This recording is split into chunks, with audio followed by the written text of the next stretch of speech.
আসসালামু আলাইকুম ওয়ারাহমাতুল্লাহি ওয়াবারাকাতুহু। প্রিয় দর্শক, কখনো কি এমন সময় গেছে যখন আপনি চুপচাপ হয়ে গেছেন, কারো সাথে কথা বলতে ইচ্ছে করে না, কারণ আপনি জানেন কেউ বুঝবে না। আপনি হাসছেন কিন্তু ভেতরে ভেঙে পড়ছেন। রাতে একা হয়ে চোখের পানি ফেলছেন আর বলছেন, ইয়া আল্লাহ, আর কত?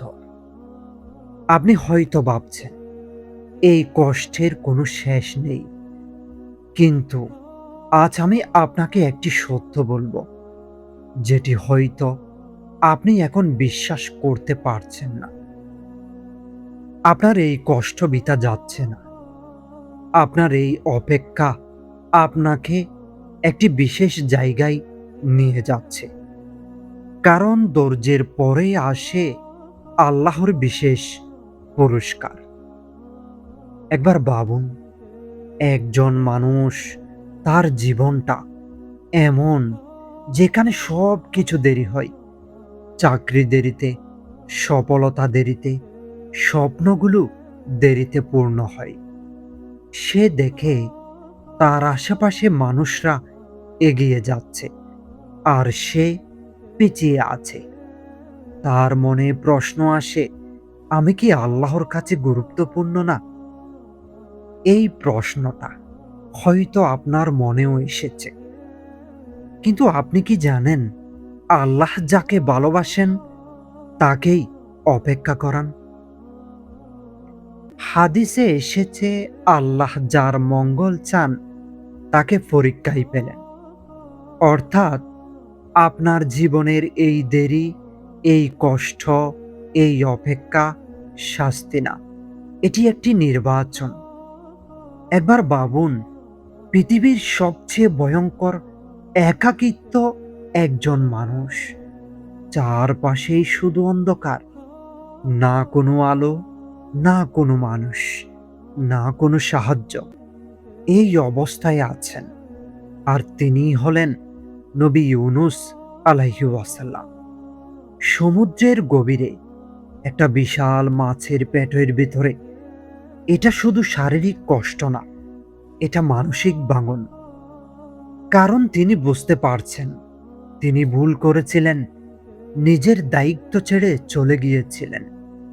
এখন না কোনো পথ, না কোনো আশা। এই জায়গায় বেশিরভাগ মানুষ কি করত? হাল ছেড়ে দিত। কিন্তু তিনি কি করলেন? তিনি অন্ধকারে বসে একটি দোয়া করলেন, লা ইলাহা ইল্লা আনতা সুবহানাকা ইন্নী কুনতু মিনাজ জালিমিন। এই দোয়ার মধ্যে কি ছিল? অভিযোগ ছিল না, হতাশা ছিল না, প্রশ্ন ছিল না। ছিল স্বীকারোক্তি, ছিল তাওবা, ছিল সম্পূর্ণ আত্মসমর্পণ। কোরআনে আল্লাহ বলেন, তিনি তার দোয়া কবুল করলেন, তাকে সেই অন্ধকার থেকে বের করে আনলেন। আপনি যত নিচে পড়ে যান না কেন, একটা সত্যিকারের দোয়া আপনাকে উপরে তুলে আনতে পারে। একদিকে বিশাল সমুদ্র, অন্যদিকে ফেরাউনের বিশাল সেনাবাহিনী। মাঝখানে দাঁড়িয়ে নবী মূসা আলাইহি ওয়াসাল্লাম এবং তার অনুসারীরা। মানুষ চিৎকার করে বলছে, আমরা তো ধরা পড়ে গেছি, শেষ। এই পরিস্থিতিতে আপনি হলে কি করতেন? কিন্তু মূসা আলাইহি ওয়াসাল্লাম এমন একটি কথা বললেন, যেটি পুরো পৃথিবীর ইতিহাস বদলে দিয়েছে। তিনি বলেন, কখনো না, নিশ্চয় আমার সাথে আমার রব আছেন। তো প্রিয় দর্শক, দেখুন, সমস্যা তখনও ছিল, সমুদ্র তখনও সামনে, শত্রু তখনও পেছনে, কিন্তু তার ভিতরে কি ছিল? তারপর কি হলো? আল্লাহ নির্দেশ দিলেন লাঠি দিয়ে সমুদ্রে আঘাত করতে। এটা কি যুক্তির মধ্যে পড়ে? না। কিন্তু ধৈর্য আর বিশ্বাস যুক্তির চেয়েও বড়। আর তারপর সমুদ্র দুই ভাগ হয়ে গেল। যখন আপনার সামনে কোনো রাস্তা থাকে না, তখন আল্লাহ এমন রাস্তা খুলে দেন যেটি আপনি কল্পনাও করতে পারেন না। একজন মানুষ যিনি সত্যের জন্য সবকিছু ত্যাগ করেছেন, তাকে শাস্তি দিতে মানুষ বিশাল আগুন জ্বালালো। এই আগুন এত বড় ছিল, কেউ কাছেও যেতে পারছিল না। তাই তাকে ক্যাটাফেল্ট দিয়ে আগুনে নিক্ষেপ করা হলো। এই মানুষটি হলেন নবী ইব্রাহিম আলাইহিস সালাম। এই মুহূর্তে তার সামনে কি ছিল? নিশ্চিত মৃত্যু। কিন্তু তার অন্তরে কি ছিল? আল্লাহর উপর সম্পূর্ণ ভরসা। আর তখন আল্লাহ একটি আদেশ দিলেন, হে আগুন, তুমি শীতল ও নিরাপদ হয়ে যাও। আর আগুন যেটি ধ্বংস করার কথা, সেটি হয়ে গেল নিরাপত্তা। যেই জিনিস আপনাকে শেষ করে দেওয়ার কথা, আল্লাহ চাইলে সেটাই আপনার রক্ষাকবচ হয়ে যায়। তো প্রিয় দর্শক, এখন সব গল্প বাদ দিয়ে নিজের দিকে তাকান। আপনার কষ্টটা কি? আপনার ভয়টা কি? আপনার অপেক্ষাটা কতদিনের? আপনি হয়তো ভাবছেন, আমার জীবনেই কেন এত সমস্যা? কিন্তু একটি প্রশ্ন করুন, হয়তো আল্লাহ আপনাকে তৈরি করছেন। হাদিসে এসেছে, মুমিনের ব্যাপারটা আশ্চর্য, তার প্রতিটি অবস্থাই তার জন্য কল্যাণকর। অর্থাৎ আপনার কষ্টও, আপনার অপেক্ষাও, আপনার দেরিও, সব কিছুই আপনার জন্য কাজ করছে। তো প্রিয় দর্শক, আজ একটি সিদ্ধান্ত নিন। আর অভিযোগ না, আর হতাশা না, শুধু ধৈর্য, শুধু দোয়া, শুধু ভরসা। কারণ ইউনুস আলাইহিস সালাম অন্ধকার থেকে বের হয়েছেন। মূসা আলাইহিস সালাম অসম্ভবকে সম্ভব হতে দেখেছেন। ইব্রাহিম আলাইহিস সালাম আগুনে নিরাপদ ছিলেন। তাহলে আপনার জন্য কিছু অপেক্ষা করছে। হয়তো আজ না, হয়তো কাল না, কিন্তু ঠিক সেই সময় যখন আপনি ভাবছেন সবই শেষ, তখনই শুরু হবে আপনার জীবনের সবচেয়ে সুন্দর অধ্যায়। ধৈর্য ধরুন, কারণ আপনার পুরস্কার আপনার কল্পনার চেয়েও বড়। তো প্রিয় দর্শক, এখন একটু থামুন, চোখ বন্ধ করুন, আর নিজের জীবনের দিকে তাকান। কতদিন ধরে আপনি অপেক্ষা করছেন? কত রাত কেঁদে কাটিয়েছেন?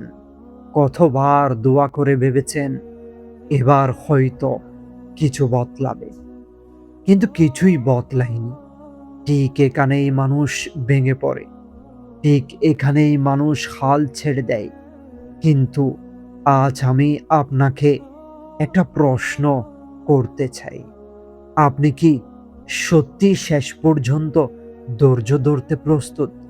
কারণ ধৈর্য মানে শুধু চুপচাপ কষ্ট সহ্য করা না। ধৈর্য মানে অন্ধকারের মধ্যেও বিশ্বাস রাখা, নীরবতার মধ্যেও দোয়া চালিয়ে যাওয়া, ফল না দেখেও আশা না হারানো। আপনি কি জানেন, অনেক সময় আল্লাহ দেরি করেন না, তিনি প্রস্তুত করেন। তিনি আপনার হৃদয়কে শক্ত করেন, আপনার ঈমানকে গভীর করেন, আপনার ভিতর এমন একটি শক্তি তৈরি করেন যেটি আপনি আগে কখনো অনুভব করেননি। কারণ যেই পুরস্কার তিনি দিতে যাচ্ছেন সেটি ছোট না, সেটি এমন যেটির জন্য আপনাকে বদলানো দরকার। তো প্রস্তুত হওয়া দরকার। কল্পনা করুন, সেই দিনটি হঠাৎ করে আপনার দোয়া কবুল হয়ে গেল। যেই দরজাটা এতদিন বন্ধ ছিল হঠাৎ খুলে গেল। যেই সমস্যা আপনাকে কাঁদাচ্ছিল সেটি এক মুহূর্তেই সমাধান হয়ে গেল। আপনি বসে ভাবছেন, এটা কি সত্যি? আর তখন আপনার মনে পড়ে যাবে সেই রাতগুলো, সেই কান্নাগুলো, সেই অপেক্ষাগুলো। আর আপনি বুঝবেন একটা দোয়াও হারায়নি, একটাও অশ্রুবিতা যায়নি। হাদিসে এসেছে, মুসলিমের অর্থ অনুযায়ী কিয়ামতের দিন মানুষ দেখবে তার দোয়ার প্রতিদান এমনভাবে জমা রাখা হয়েছে, সে চাইবে দুনিয়াতে যেন তার কোনো দোয়া কবুলই না হতো। সুবহানাল্লাহ! অর্থাৎ আপনি যেটাকে দেরি ভাবছেন, সেটাই হয়তো আপনার জন্য সবচেয়ে বড় রহমত হয়ে জমা হচ্ছে। তো প্রিয় দর্শক, তাই আজ একটি সিদ্ধান্ত নিন, আপনি কি হাল ছেড়ে দেবেন নাকি আর একটু ধৈর্য ধরবেন? মনে রাখবেন, যখন নবী ইউনুস আলাইহি ওয়াসাল্লাম অন্ধকারে ছিলেন, ঠিক তখনই মুক্তি কাছাকাছি ছিল। যখন মূসা আলাইহি ওয়াসাল্লাম সমুদ্রের সামনে দাঁড়িয়েছিলেন, ঠিক তখনই রাস্তা তৈরি হচ্ছিল। যখন ইব্রাহিম আলাইহি ওয়াসাল্লাম আগুনে পড়েছিলেন, ঠিক তখনই আগুন ঠান্ডা হয়ে যাচ্ছিল। আপনার জীবনেও ঠিক সেই মুহূর্তটা হয়তো খুবই কাছে, হয়তো আজ না, হয়তো কাল না, কিন্তু খুব শীঘ্রই সবকিছু বদলে যাবে ইনশাআল্লাহ।